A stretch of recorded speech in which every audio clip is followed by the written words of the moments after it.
Guys, আজকে আমরা রবীন্দ্রনাথ কমপ্লেক্সে যাইতে আসছি। এটা হলো আমার একটা ছোট বোন।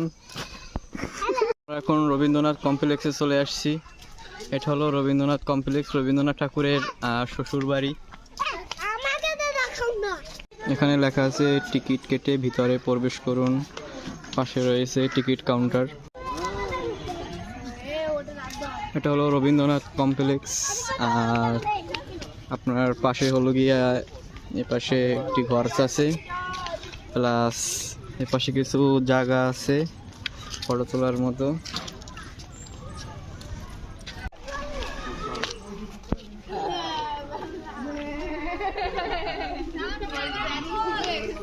ঠাকুরের ভিতরে ঢুকে পড়ছে কমপ্লেক্সের। এখানে রয়েছে তার কিছু বেশ পুরনো ফটো এবং এখানে রয়েছে এটি রবীন্দ্রনাথ ঠাকুরের বড় ফটো।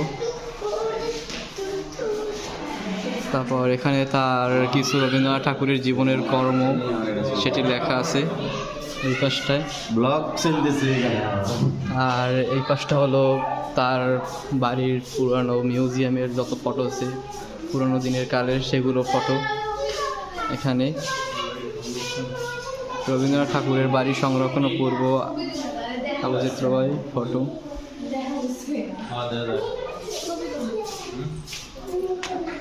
তারপর এখান থেকে আপনার ভিতরের দিকে গেলে তার পিছনের দিকটা হলো এরকম রবীন্দ্রনাথ ঠাকুরের। এই পাশটি দরজা, এই পাশে আরও জায়গা আছে কিন্তু দরজা বন্ধ।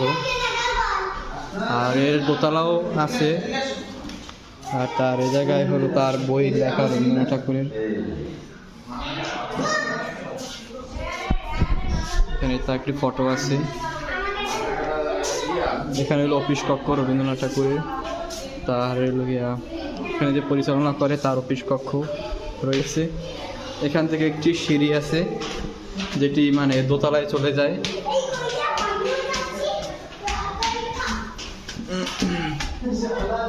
তাহলে এই পাশটা বন্ধ রয়েছে। এই পাশে আপনার একটু জায়গা আছে, এই পাশে যাওয়া যায় না।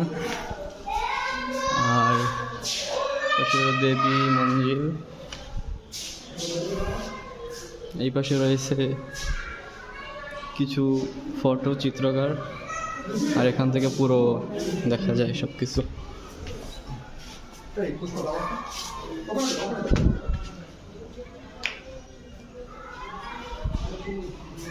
রবীন্দ্রনাথ ঠাকুরের তার চাষ করা কিছু বাগান, ফুলের বাগান।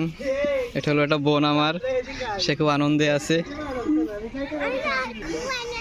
আমরা এখন বর্তমানে এসেছি রবীন্দ্রনাথ ঠাকুরের টয়লেট, যেখানে রবীন্দ্রনাথ ঠাকুর এখানে শান্তিতে সে কবিতা লিখতো। এটা হলো রবীন্দ্রনাথ ঠাকুরের টয়লেট।